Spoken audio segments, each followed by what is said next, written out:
2025 has given us some pretty crazy co-op explosions, from big budget mayhem to slick indie surprises. There's some pretty good stuff. Hi folks, it's Falcon, and today on Game Ranks, the top 20 new co-op games of 2025. Starting off with number 20, it's Sniper Elite Resistance, which has been out since January. Basically, you're Harry Hawker, an SOE operative battling Nazi propagandists. It's an 8-mission campaign, supports full 2-player online co-op with weapon sharing, revive support, crazy infiltration. If you're more action-obsessed and stealth-heavy, there's also a 4-player survival mode and arcade-style propaganda challenges for more quick-oriented stuff. It's not a fast-paced game otherwise, but that's not necessarily a bad thing. I think it's a good one. I played it a bit back when it came out. It's out on the PlayStation, the Xbox Series, and PC. At number 19 is Peak, a surprise sensation from this year. Procedurally generated, 4-player co-op climbing game is what we're dealing with here. The sole goal is to reach the top of a mountain every day, a different island. You and your squad basically faceplant off a cliff. This one came out back in June. It has sold bonkers. It took 9 days to sell 2 million copies. The devs basically built it in 4 weeks in a game jam and then fleshed it out to a full game, and it's just something that people absolutely love. That's out on Steam right now. And number 18 is Kingmakers, a sandbox mashup releasing on early access October 8th on PC. Basically, you and up to 4 players, each commanding your own armies of medieval infantry with modern weaponry. Basically do nutcase Red Faction guerrilla stuff in medieval times. Like, everything about this looks completely crazy. It's one of those games where if it works, it's probably going to be one of the biggest things out there because it's awesome looking. Kingmakers is landing on PC in early access October 8th. And number 17 is Little Nightmares 3. Supermassive Games takes the reins to deliver some series firsts. It's the debut of online co-op. You can play this with a friend or solo with an AI helper as you guide Lo, who has a bow weapon, and Alone, who has a wrench, through a bunch of surreal puzzles. Unfortunately, there's no couch co-op on this one. This is something that I'm not super happy about. However, Little Nightmares is also just really good. It's a price to pay, but it's not the worst thing in the world. It's something I lament a little bit, though. Little Nightmares 3 is coming to PC, PlayStation, Xbox, and Switch October 10th. And number 16 is Dune Awakening. Funcom's ambitious Dune Awakening MMO launched back on June 10th. It's got both PvP and PvE co-op. Those features hinge on persistent shared worlds. You and your guild can go solo, you can team up, but unless you pay for a private server, you're eventually mingling with other players in the deep desert zones. PvP isn't mandatory thanks to designated PvE areas, so that's great. Crossplay it's unconfirmed, but the PC launch preceded the console launch, which will be next year. That being said, Dune Awakening is out now on PC. And number 15 is Arc Raiders. So this one trades classic co-op for extraction-heavy strategy. It's set on a ruined Earth where robotic arc machines have pushed humanity underground. You raid the surface for loot and flee before being killed by AI, rival players, or your own bad tactical choices. Squads of up to 3 players in size will be able to go on expeditions, and the beta impressions have been pretty against type for a lot of genre cliches. Very polished. A lot of people calling it refreshing. It's something that I look forward to giving a shot. Arc Raiders is coming to PC, PlayStation 5, and Xbox Series October 30th.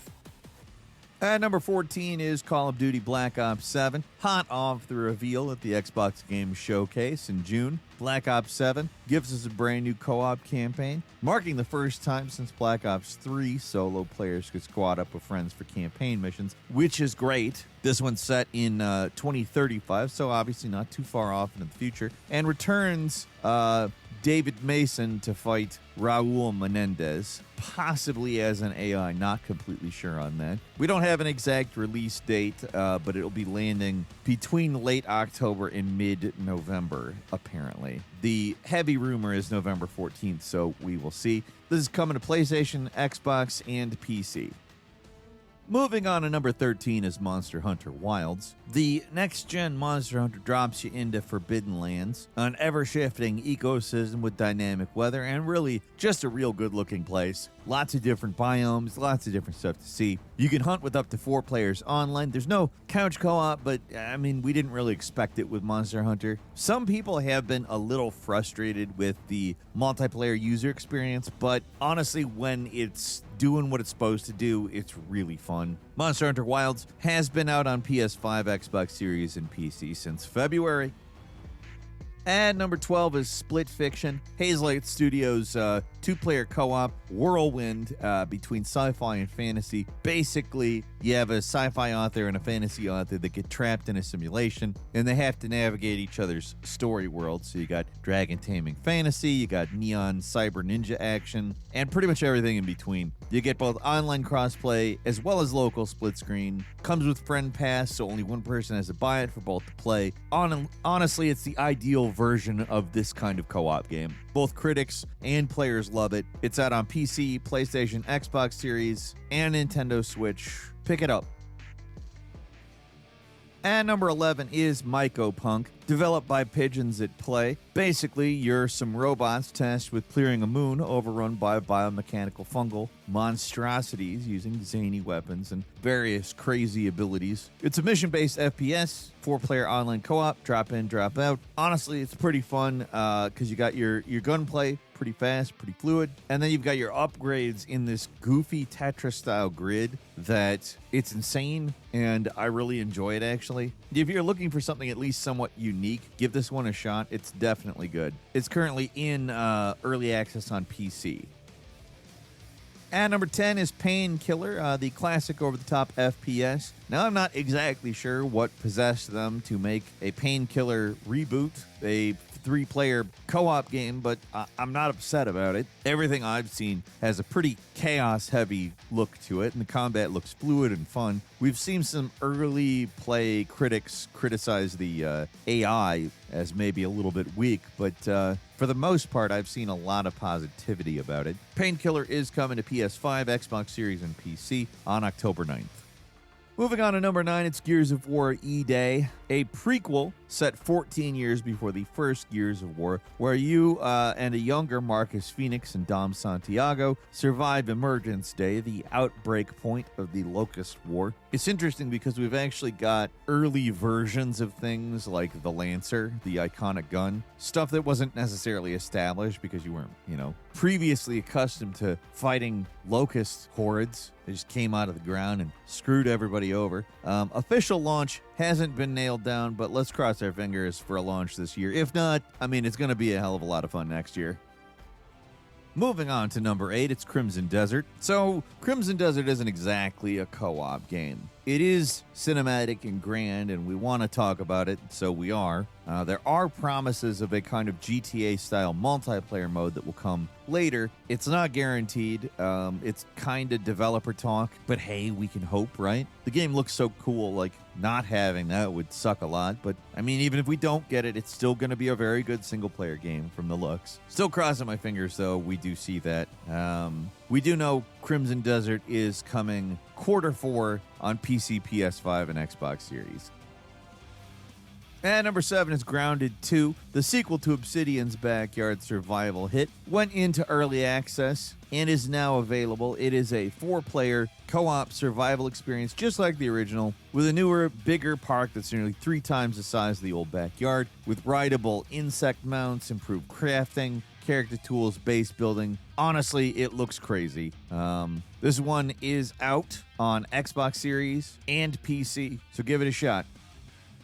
And number 6 is Marvel Cosmic Invasion, a retro-style beat-em-up with 15 beloved Marvel heroes, basically doing more X-Men arcade-y looking stuff. There is a co-op twist. You pick a tag team of 2 heroes, switch between them mid-fight using the Cosmic Swap system, and that supports up to 4 players with both online and couch co-op, drop in, drop out, and full cross-play across all platforms. Honestly, how could you not want something that looks basically like a follow-up to X-Men Arcade? That's where I'm going. Cosmic Invasion is coming to the PlayStations, the Xboxes, Nintendo Switch, and PC late in the year.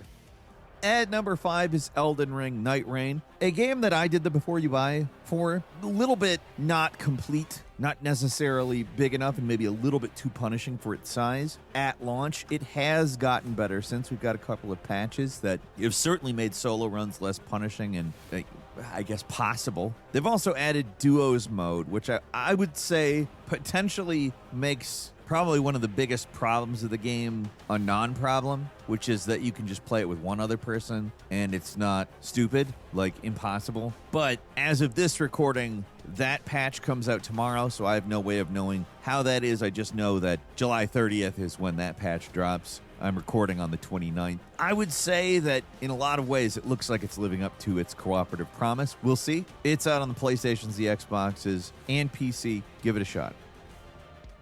At number 4 is Sand, an absolutely chaotic-looking game where you and up to 6 players enter a desert apocalypse where you drive around on these things called tramplers, which are kind of bases / mechs that you build, pilot, and fight with. It's one that unfortunately got delayed. One I've been really looking forward to is basically Sea of Thieves, but the ships have legs and flamethrowers. And it was going to come out back in April, but again, like I said, it got delayed. It sucks because it's one of those ones that I really want to play it. I've looked at tons of footage of it, so I really hope that they stay on track to launch this year. It does say they're set to launch in early access 2025, so fingers crossed. And number 3 is RuneScape Dragonwilds. This is a very different RuneScape game, launched back in April. It's co-op survival in Unreal Engine 5. Up to 4 players can explore, build, battle dragons, wield magic, and craft gear. It's a huge departure for RuneScape, but it has a very positive Steam rating. So if it sounds like something you'd be interested in, play it. It's, from all accounts, a good version of it. It's one that I haven't really been able to spend time with. It's one that I want to, though. The full launch is sometime next year. We're in early access, like I said, but it's out on PC. And number 2, Dying Light the Beast. After years being experimented on, Kyle Crane is back, now with werehog abilities. That's right, there's a beast mode. Parkour meets primal monster rage in Castor Woods, Techland's rural horror playground full of scenic dread and big monsters to fight. You can team up with up to 4 other players to tear through hordes of zombies together. This was originally going to come August 22nd, but they delayed it to September 19th to polish balance, animations, UI, etc. But it looks good. It's coming to PC, PS5, Xbox Series on September 19th, and then to the previous generation of consoles later in the year. And finally, at number 1 is Borderlands 4. The looter shooter that basically invented the genre is, of course, back on a brand new planet called Kairos. Expect the usual gun showers, over-the-top abilities, and dialogue that thinks it's funnier than it is. They know that 3 was not good in terms of the humor, so I expect it will be better than 3. But they finally upgraded the co-op system. It's got drop-in and drop-out play, scalable difficulty, instance loot, and full cross-play. Finally, a Borderlands that doesn't punish you for having friends. Borderlands 4 is coming to PS5, Xbox Series, PC, and Switch 2, September 12th. And that's all we've got for you today. Leave us a comment. Let us know what you think. If you like this video, click like. If you're not subscribed, now's a great time to do so. We upload brand new videos every day of the week. Best way to see them first is, of course, a subscription. So click subscribe. Don't forget to enable notifications. And as always, we thank you very much for watching this video. I'm Falcon. You can follow me on Twitter, Falcon Hero. We'll see you next time right here on Game Ranks.